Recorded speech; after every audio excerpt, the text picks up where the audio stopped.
Hi friends, ఈరోజు voting చూద్దాం. అసలు ఓటింగ్లో ఎవరికి ఎట్లా పడుతుందో, ఎవరికి ఆడియన్స్ ఎట్లా ఇస్తున్నారో, మరి మీకు ఇష్టమైన కంటెస్టెంట్ ఎవరో కామెంట్ చేయండి. అసలు తనూజ ఇమ్మానుయేల్ ఎంత సేఫ్ గేమ్ ఆడుతున్నారు ఇద్దరు కలిసి. ఇద్దరు ఒకళ్ళని మించిపోయి ఒకళ్ళు జీవించేస్తున్నారు నటనలు. అసలు ఆ నామినేషన్లో అంత బైపచ్చగా తిట్టుకొని అన్నీ చేసుకొని అంత గొడవ పడి, వాళ్ళకి సంబంధించిన ఫ్యాన్స్ బయట గొడవ పడి జుట్టు బిక్కొని వీళ్ళు అక్కడ కూర్చొని అసలు తనుజ ఎంత జీవించేస్తా, ఇమ్మానుయేల్ అంతకుమించి జీవించేస్తా. ఇమ్మానుయేల్, నేను తప్పేమని మాట్లాడానా? అందరు నన్నే ఎందుకురా ఇలా అంటున్నారు? అప్పుడు బన్నీతో ఉంటే అలా అన్నారు, మాధురితో ఉంటే అలా అన్నారు, ఇప్పుడు నీతో ఉంటే అలా అంటారేమోరా అని అంటుంది. అరే, భరణి దివ్య కలిసి ఉంటే ఎంత వ్యసన పడింది, ఎంత అక్కసు ఫీల్ అయింది, ఎంత బాధపడింది, మా ఇద్దరిని దూరం పెట్టిందని ఎంత బాధపడింది తనుజ. గౌరవాలు చేసుకుందామే కదా, మా ఇద్దరి మధ్య దూరింది. నాన్న దూరం అయ్యాడు, నాకు ఎవరు సపోర్ట్ చేయట్లేదు, నేను ఒంటరిని అయ్యాను, నాకు ఎవరు లేరు మాట్లాడిన తనుజనే కదా. మరి సపోర్ట్గానే ఉన్నారు కదా వాళ్ళు. సపోర్ట్ లేకుండా ఎక్కడ దాకా వచ్చిందా తనుజ ఫ్రెండ్స్ కామెంట్ చేయండి, మీరు చెప్పండి. సపోర్ట్ లేకుండా హౌస్లో ఇక్కడ దాకా రాగలరా? వస్తారా? బయట ఓటింగ్ సరే, హౌస్లో సపోర్ట్ కూడా కావాలి కదా. బయట ఓటింగ్ ఉంది, దాన్ని బట్టి లోపల ఆడుతుంది, బాగానే ఉంది, ఆడి ఓటింగ్ వేస్తాం. సపోర్ట్ కూడా ఉండాలి కదా. ఆ సపోర్ట్ లేకే కదా మన కెప్టెన్ కాలేదు. జీవించేస్తా మాట్లాడుతుంది సపోర్ట్ కావాలైతే.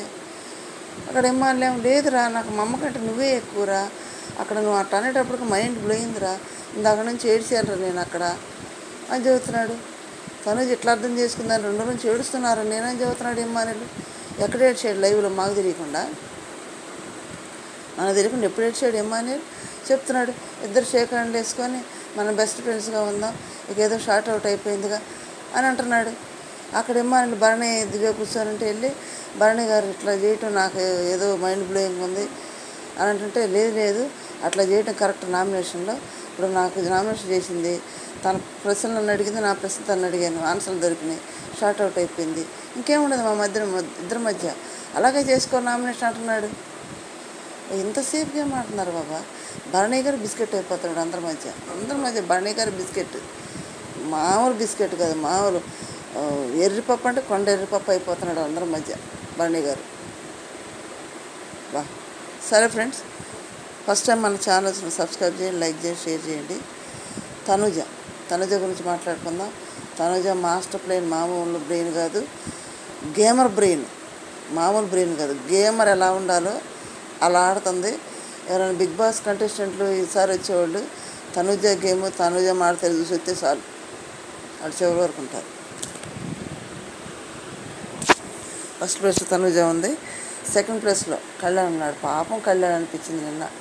ఇంకా గేమ్ స్టార్ట్ కాలేదు, స్టార్ట్ కాకముందే ఆ రెబల్స్ అయిన పింక్ టీం వాళ్ళే దివ్య, సోమశెట్టి ఇద్దరు కలిసి కళ్యాణ్ తీసేశారు. అసలు బ్యాచ్ గురించి వాళ్ళ టీం గురించి ఆలోచించాలా? వాళ్ళ టీంలో పర్సన్ తీసేస్తే వాళ్ళు ఎట్లా గెలుస్తారు? ఎవరైనా తీసేయమంటే కళ్యాణ్ తీసేస్తాను చేత. గేమ్ స్టార్ట్ కాలేదు అప్పటికి. బిగ్ బాస్ ఫోన్ చేసి కళ్యాణ్ నేను కంటెంటర్షిప్ తీసేసాము, టీషర్ట్ తీసి లోపల పెట్టంటే బిత్తరపోయాడు కళ్యాణ్. సైలెంట్గా వెళ్తున్నాడు, ఏం చేయాలో అర్థం కావట్లేదు, ఎవరు తీసే అర్థం కాలేదు. దివ్య అంటుంది అన్న తీసేసిన దివ్యనే. అబ్బో ఏం ఎక్స్ప్రెషన్, ఏం బిత్తరపోయినట్టు అప్పుడే తెలిసినట్టు ఏమి నటించేస్తున్నా దివ్య.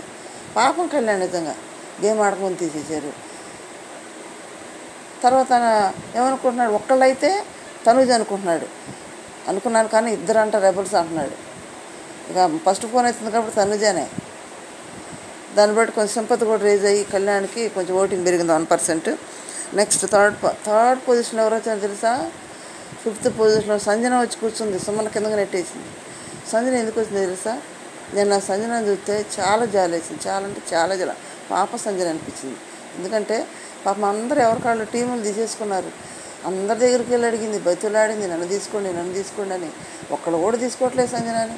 చివరికి ఇమ్మాయిని కూడా తీసుకోలేదు. ఇమ్మాయిని ఒక ఆట ఆడుకొని చెదిరాడింది, అయినా ఎవరు తీసుకోవట్లేదు. ఏదో సీక్రెట్ టాస్క్ నేను చెప్తానంటే కూడా ఎవరు తీసుకోలేదు సంజనాని. చాలాసేపు బతులాడింది. బిగ్ బాస్ కూడా పిలిచి వాళ్ళని బతులాడుకు ఏదో టీంలో ఉండన్నాడు, అయినా ఎవరు తీసుకోలేదు. బాధపడింది, ఎవరు తీసుకోలేదని బాధపడింది. నిన్న కూడా బొమ్మ టాస్క్లో కూడా బొమ్మ ఎవరు తీసుకోలేదు సంజనది. దాన్ని బట్టి పాపం సంజనాకి ఫుల్ సింపతి ఓడిపోయింది, 3rd ప్లేస్కి వచ్చేసింది. 4th ప్లేస్లో భరణి మాత్రం అటుపాడు, కొండేరి పప్ప బిస్కెట్ ఆడే ఉంటాడు. నెక్స్ట్ 5th పొజిషన్లో సుమన్ ఉన్నాడు. సుమన్ సీక్రెట్ టాస్క్ ఇచ్చారు. అయితే పూర్తి చేసేవాడే కానీ దివ్య కలిసిన పూర్తి చేసాడు. కానీ అంతకుముందు ఏమైందంటే ఎన్వలప్ కవర్లో రాసింది సుమన్కి అర్థం కాలేదు. కనిపించట్లేదు బిగ్ బాస్, కొంచెం వేరే దాంట్లో రాసి పంపించవా అన్నాడు. అప్పుడు దివ్యాన్ని జోడి చేశాడు. లేకపోతే సుమన్ సెట్కే సీక్రెట్ టాస్క్లు వచ్చాయి. ఆ బీమ్ బ్యాగ్లో అట్లే కూర్చుంటే ఎట కూర్చుంది.